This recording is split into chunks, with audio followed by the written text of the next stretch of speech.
I just want to share with you a few thoughts from a gig I did last week, and it got me thinking, how far apart should my speakers be, specifically line arrays, because with bigger speakers, you get bigger problems. The most common scenario that you probably already came across is when your speakers are too far apart and there's not enough overlap, so there's kind of silence in the middle, and you can fix that with a front fill, no problem.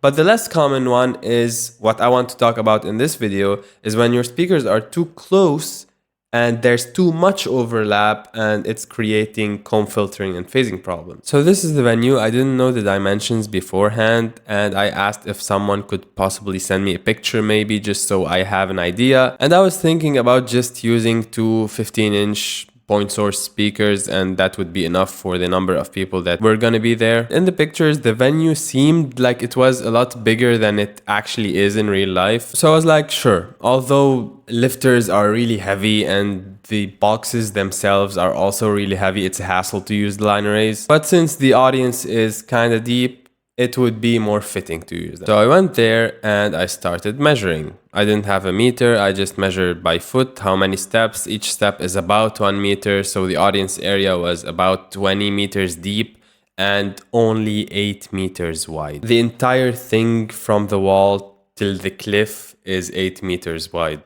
And the legs of the lifters will take about 1 meter on each side. So the line arrays were in total about 6 meters apart. That's it. And there was a lot of overlap. So when I just put pink noise on the speakers and I walk across the venue, I would be hearing this kind of phasing where in some zones there's less high mids. Now with any kind of speakers, regardless of the distance, if you walk across horizontally, you will hear some kind of phasing because you, compared to the speakers, are changing position. So the distance between the left speaker and the right speaker and you is constantly changing, and so it's not arriving at the same time. Anyway, that's not what I'm talking about. I'm talking about specific zones where there's a clear cancellation. So I did the whole speaker design thing and I got all my angles and my presets and I lifted them up in the air with the proper angles, and the coverage was perfectly smooth. Front to back, it was very consistent. So I sent pink noise at minus 18 dB full scale, and I set the level of the speakers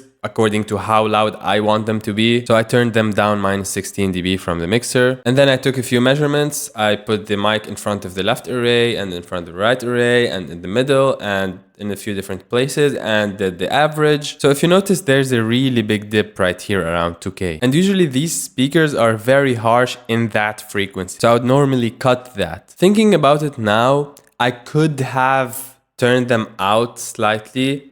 Not the lifters, but the actual arrays, because they're hanging from one hook. So I could have just turned the array, but I didn't have anything to tie it with. So if I turn it, it would turn back to the center. But the idea is that if there's too much overlap between them and you turn them out slightly, now there's less overlap. So instead of the speakers looking straight at the audience, they would be looking out slightly like that. Now, I don't think this is entirely due to them being very close, because this right here and this also, these are huge bumps. And I do usually cut these frequencies from these speakers. So this is not something completely foreign, but it's usually not that extreme. So because of the location of the venue, I'll try to blur some of it out because people don't like to be in my videos. Anyway, on the right side, there are buildings, and on the left side, there's nothing. It's basically a hill. And overall, it's very asymmetrical. So we were getting reflections from one side and from the front, but not from the other side and the back. And weird stuff is happening. And there's nothing really I can do about it. I can only tune what I have. So I made a power average of all the measurements that I took, and I applied an equalizer to flatten it out. So it looks like this right now. And if we look at the equalizer, I'm cutting a lot, like 9 dB is a lot. So I just did 2 bands to kill these 2 very big bumps that are right here,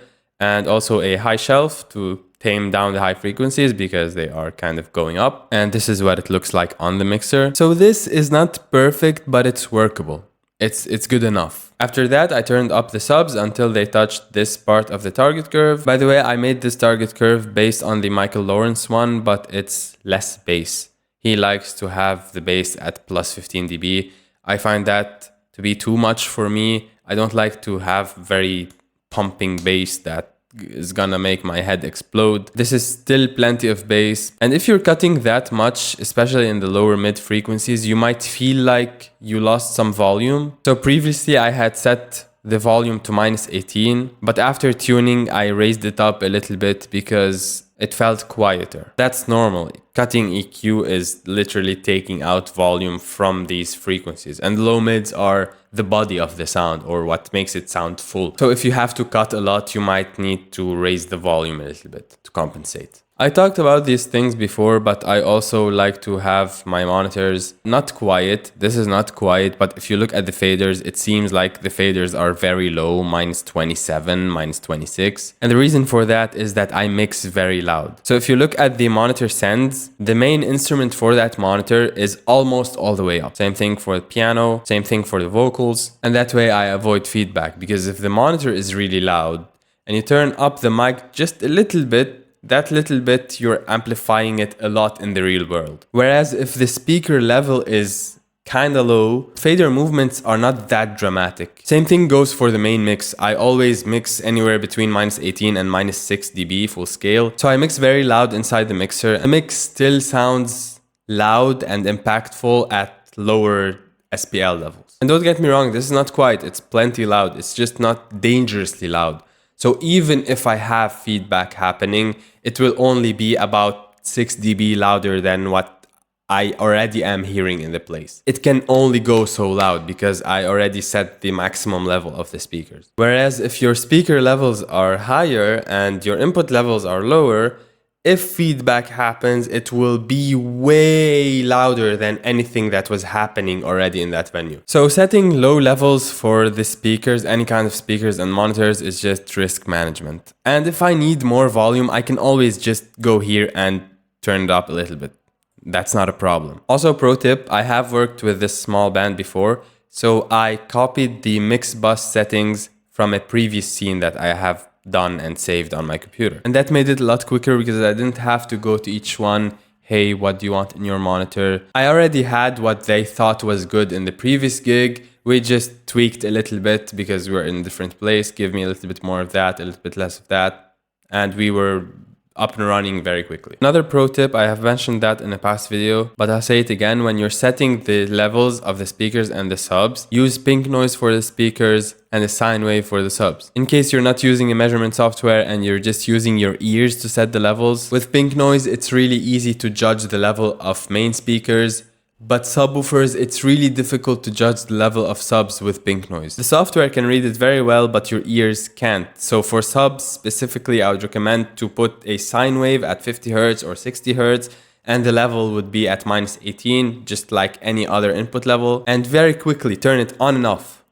Don't leave it on because you might damage your speakers. If you want to leave it on for a few seconds, turn down the level. But that quick on-off will give you a sense like you have a kick drum, for example. It would give you a pretty good idea of how loud the subs actually are. Because at the same level, -18, if you send pink noise to the subs, you might feel like they are not loud enough and turn them up, and then when you are playing music, they will be way too loud. If you are using a measurement software, then you would use pink noise on the subs, and you would turn them up until they are about 10 dB louder than the rest of the main speakers. I'll leave a link to my target curve if you want to download it and use it. So moral of the story, outdoors is not always better than indoors. We usually think, or at least I usually think, that indoors rooms might not be built properly or might not have adequate treatment, so you might have resonances in a certain room. So outside, it's always better. And it turns out it's not always better, because although it looks outdoors like it's open air, there are buildings around and you will get reflections from the buildings that are surrounding you, even if they are not very close. It's like you're just in a bigger room that still has problems. So I'd say don't automatically assume that outdoors is better unless you really don't have anything around you. It's just an open field. And if you absolutely have no choice but to have your speakers very close, try angling them outwards a little bit so there's less overlap between them, and that might solve some problems for you. If you found this video helpful, you learned something new, make sure to hit the like button. Click on the video on the screen right now to learn how to take measurements, and I'll see you there.